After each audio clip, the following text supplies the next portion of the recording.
ante todo me gustaría dar las gracias a la organización por la invitación, y en particular a Juan, al que no veo, pero que quiero agradecer por el gran trabajo que está haciendo, que la verdad que es un evento que creo que tendrá mucho futuro, ¿no? También deciros que para mí esa ciudad es muy especial por dos razones. La primera porque probablemente uno de mis mejores amigos es de aquí, con lo cual pude disfrutar de la fiesta de la Blanca de pequeño, de más joven, con lo cual conozco de primera mano las bondades de la ciudad en todos los aspectos. Y segundo porque el primer ascenso que conseguimos de segunda B a segunda A nos alejamos aquí en Vitoria, le ganamos al Mirandés y luego volvimos aquí a celebrarlo, con lo cual la verdad que todo lo que asocio con Vitoria es positivo y es lúdico festivo, ¿no? Con lo cual la verdad que encantado de estar aquí con vosotros. Bueno, la verdad que han sido 4 años espectaculares. Creo que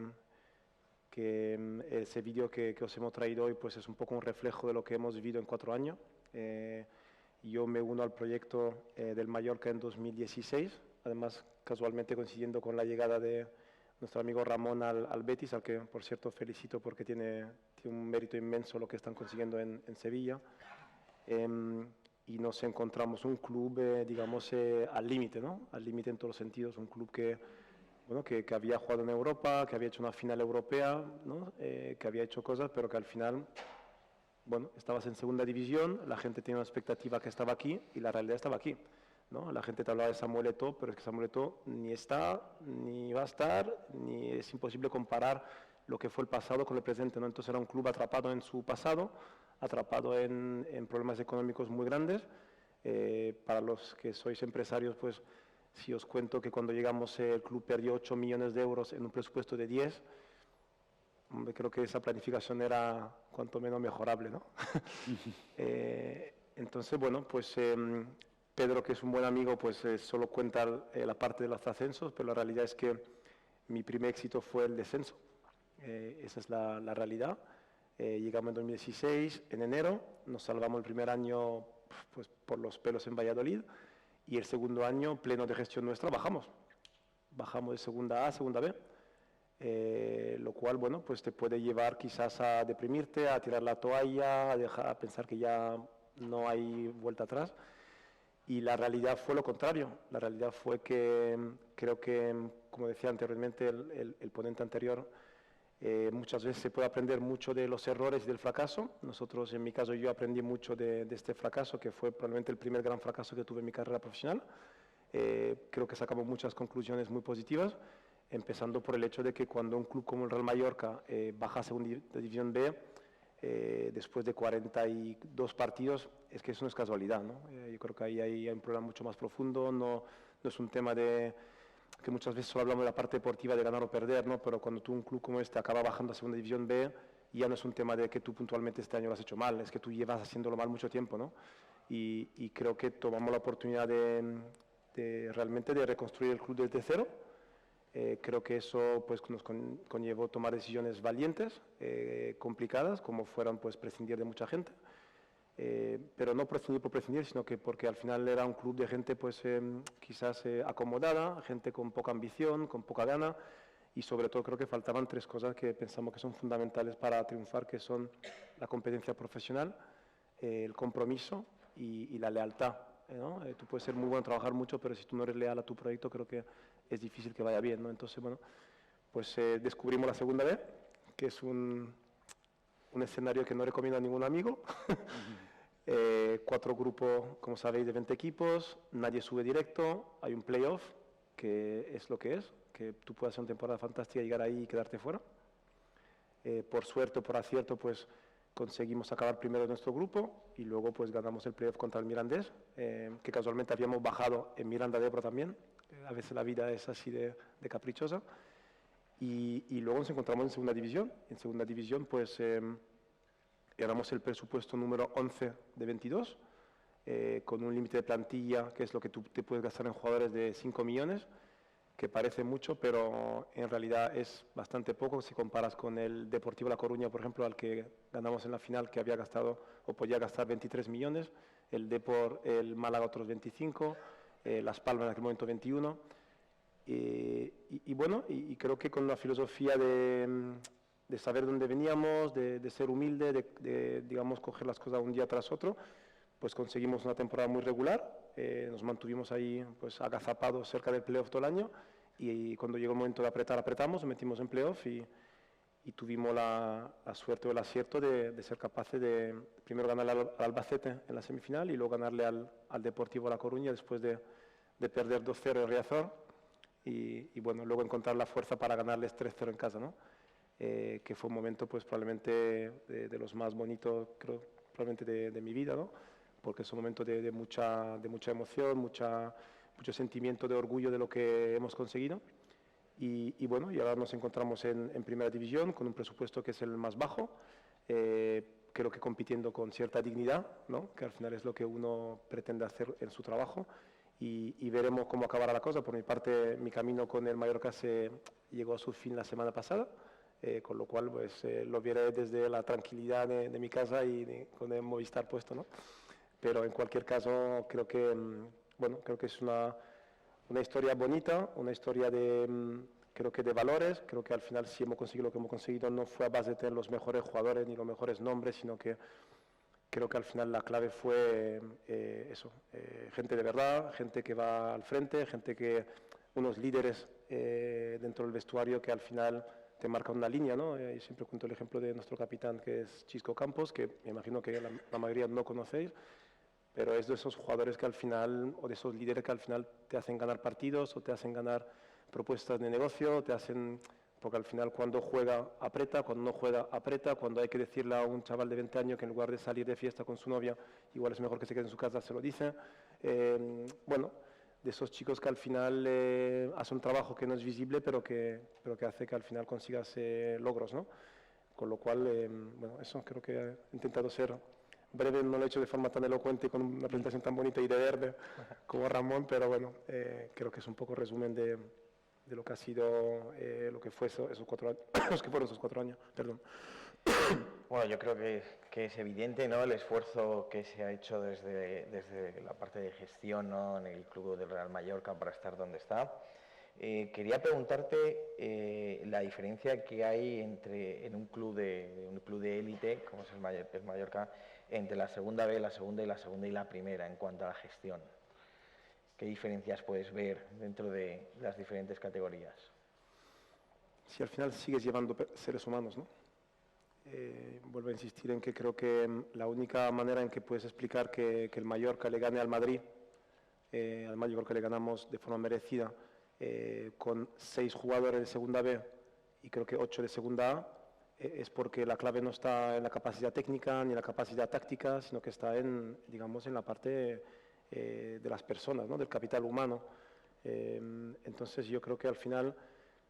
para nosotros, para mí, la primera división pues, es una división en la que hay probablemente 7 o 8 equipos, en los que incluyo evidentemente el Betis, que son de primera de verdad, entre comillas, ¿no? Es decir, gente que tiene una calidad intrínseca pues, superior a los demás, pero creo que los demás pues, son clubes en los que incluye el Mallorca, son clubes que perfectamente podrían estar en segunda o otros en primera. O sea, tú coges el Mallorca y otros 2 equipos, que no tampoco hace falta nombrar daño, y los intercambias con el Zaragoza, con el Cádiz y con el Numancia mismo, y no vas a notar la diferencia. Pero tan es así que al final, te insisto, si un equipo como el nuestro está codeándose con el Español, que tiene un presupuesto de 68 millones, tú 29, con el Eibar, que tiene 53 o 52 de plantilla, y tú 29, con el Celta, que tendrá otros 60, y tú 29. Si eso fuera una cuestión económica, una cuestión digamos, de calidad técnica o táctica, pues claramente no estaríamos ahí. Entonces, yo creo que la gestión para nosotros no ha cambiado mucho de primera a segunda. Creo que lo importante sigue siendo lo importante, que es ganar partidos, porque la mejor campaña de marketing es el 3-0 al Deportivo La Coruña. Pero dicho esto, creo que lo que tenemos en común el Betis y nosotros es la creencia de que, aunque lo importante es ganar partido de fútbol, si tú todo el resto lo tienes controlado, si tú realmente crees que el fútbol es más que ver partido cada 2 fines de semana, si tú realmente crees que tu estadio es un foro donde puede hacer eventos de todo tipo, si tú realmente crees que realmente tu patrocinador no es una persona que viene a hacer una donación, sino que hace una inversión en tu club con la idea de tener un retorno en su inversión. Creo que si tú esos conceptos los tienes claros, pues eres capaz de ser un club que a día de hoy, y aunque bajemos, que no bajaremos, es un club que va a hacer 18 millones de beneficio, excluyendo la venta de jugadores. Es decir, pasas de ser un club en Mallorca que perdía 2 o 3 millones al año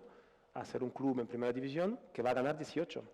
sin vender a nadie, ¿no? Y creo que eso solo ocurre si tú entiendes que por un lado tienes que ganar, pero por otro lado tienes que estar preparado en las demás áreas para sacarle un provecho exponencialmente más grande que los demás el día que la pelota quiera entrar.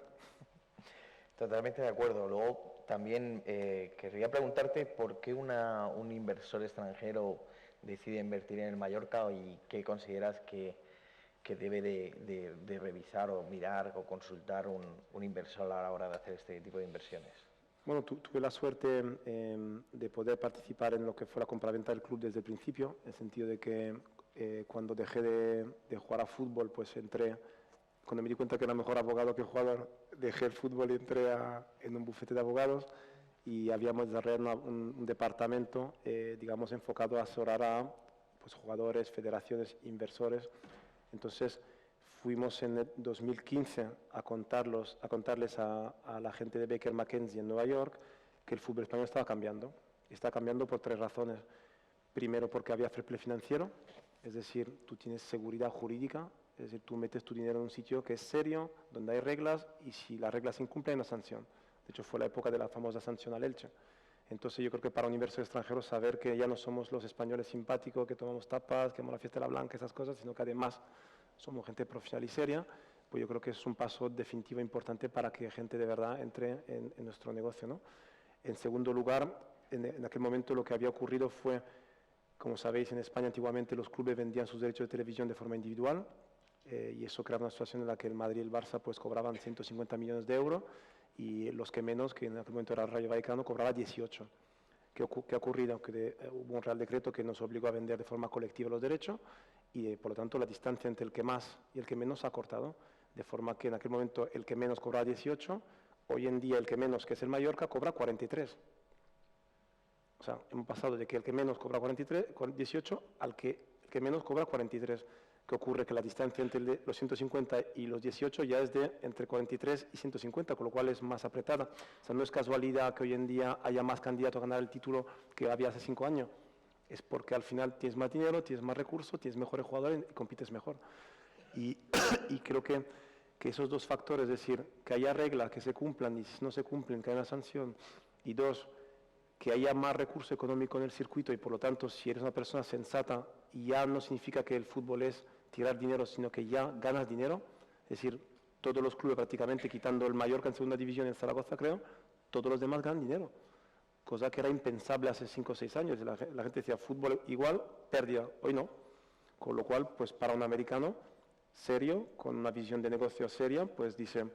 meto mi dinero en un sitio que es seguro y dos, meto en un sitio donde realmente hay recursos y creo que esos dos factores junto al hecho de que el precio de entrada era más barato que en otros mercados, es decir, hoy comprar un club en primera división en Inglaterra cuesta mucho dinero, en España cuesta menos dinero y además el margen de crecimiento es mayor y creo que eso fueron las razones por las que conseguí engañarles para que engañarle de forma, quiero decir, yo soy abogado, ¿sabes? pero creo que eso fueron la fórmula para que vinieran a España. Muchas gracias, Maeta. Ahora voy a hacer preguntas a tanto Ramón como a Maeta, son preguntas comunes para que me respondáis. Bueno, ¿qué evolución habéis visto en estos 4 años que estáis bueno, en caso de Maeta Estado y tú estás al frente de 2 clubes que claramente están generando valor?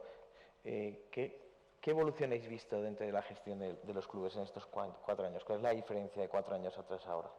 Bueno, para mí, precisamente, un poco, gracias a ese nuevo marco normativo, el tema del fair play financiero, que es absolutamente necesario, yo creo que se ha pasado de una competición deportiva nacional a una industria de entretenimiento global. Y entonces, y utilizo bien, no una competición, una industria. Ahora se habla de datos económicos, de cifras, de niveles de endeudamiento, de resultados, de EBITDA, en fin, de apalancamiento financiero, sí, todo eso de retorno de inversión cuando se habla con los patrocinadores, te piden el informe de Nielsen, te piden el informe de evaluación de las acciones sociales, te piden el retorno de inversión de cada una de las acciones que hacen, se te miden el ratio de ingresos que haces por asiento, se mide las audiencias según un horario de partido, qué producto vende más, qué producto vende menos, es decir, profesionalización, porque esto es una industria. Entonces, lógicamente, luego cuando yo voy a conferencias, hablo nosotros hemos abierto mucho el club bético, yo hago jornadas de puertas abiertas casi toda la semana con determinados grupos de béticos que me preguntan, pues al final implico un poco el plan estratégico del club y en la parte de todo el ruedo de preguntas, toda es quién me ha fichado, cuál es el delantero, sobre el entrenador, es decir, al final no deja de ser una pasión, pero los gestores de fútbol hoy en día todos cada vez son más profesionales, está siguiendo el modelo un poco de la liga, que cuando hace 4 o 5 años eran 60 empleados y ahora son 450 con oficinas en todo el mundo. Bueno, pues los clubes cada uno a nuestro ritmo, pero creo que hemos pasado eso de una competición local a una industria de entretenimiento internacional. ¿Te quieres añadir algo en este punto? Coincido totalmente en lo que dice Ramón. Yo creo que al final, hoy en día, cuando tratas de convencer a tu aficionado para que venga al estadio, primero creo que ya no es un amigo que viene a hacerte un favor, sino que es un cliente, ¿no? Y un cliente con un componente emocional importante, pero es un cliente, ¿no? Y creo que se espera cada día más que le trates como tal, ¿no? Y segundo, por lo tanto, creo que lo interesante es que ya tu competencia ya no es el tema de voy a ver un partido de Inglaterra y entonces un partido de Alemania, es que tu competencia ya no es el fútbol, es otro deporte, es Netflix, o sea, es el sofá de tu casa, o sea, tu competencia es cómo consigo yo que ese chico, en lugar de estar en su casa, en el sofá, cómodo con la cerveza, venga a mi estadio. Entonces creo que eso requiere que le des una vuelta total a tu producto, que realmente ya sea un producto atractivo, un producto donde tú si tienes que elegir entre la serie de Netflix un viernes por la noche o ir al campo del Betis, digas, bueno, pues aunque llueva, aunque haga mal tiempo, yo creo que a mí ir iba a decir Sánchez Pizjuán, pero eso nunca me permitiría, al campo del Betis, al final pues tú tienes un valor añadido, ¿no? Y creo que esa experiencia en el estadio, esa experiencia creo que nos tiene que convertir un poco en lo que yo viví con los Suns, ¿no? Como nuestros dueños son los dueños de los Phoenix Suns, y aquí tienes la suerte de tener también una propiedad que es de baloncesto y de fútbol. Tú al final cuando vas a Nueva York, tú vas a ver un partido de básquet, y a mí no me importa nada el básquet, pero voy porque mola, porque es agradable, es interesante, ocurren cosas, ¿no? La experiencia es chula, y creo que tanto Ramón como yo compartimos esta visión de que al final, yo creo que en Somos me encanta ver gente que le encanta Mallorca y que lo tiene tatuado aquí y que lo vive, que eso es fantástico y tiene que ser la mayoría, pero luego yo creo que venga el alemán, el inglés, el italiano y que venga, aunque no le importa absolutamente nada el fútbol, y venga porque mola, porque es una buena experiencia, porque se lo pasa bien, porque ocurren cosas en el estadio, porque come y bebe bien, ¿no? Y creo que es un poco el cambio que hemos visto, ¿no? De un modelo donde realmente lo único que importaba era ganar el partido y la afición venía con su bocadillo de casa, que muchas veces está bien porque tu madre te lo prepara y lo hace con mucho cariño, ¿no? Pero creo que el modelo es otro, ¿no? Hoy creo que el gasto por aficionado en el campo tiene que subir porque realmente vengas pronto, porque lo disfrutes, porque ocurran cosas, y creo que en ese sentido, pues del básquet, por ejemplo, se puede aprender muchas cosas, porque lo hacen francamente bien.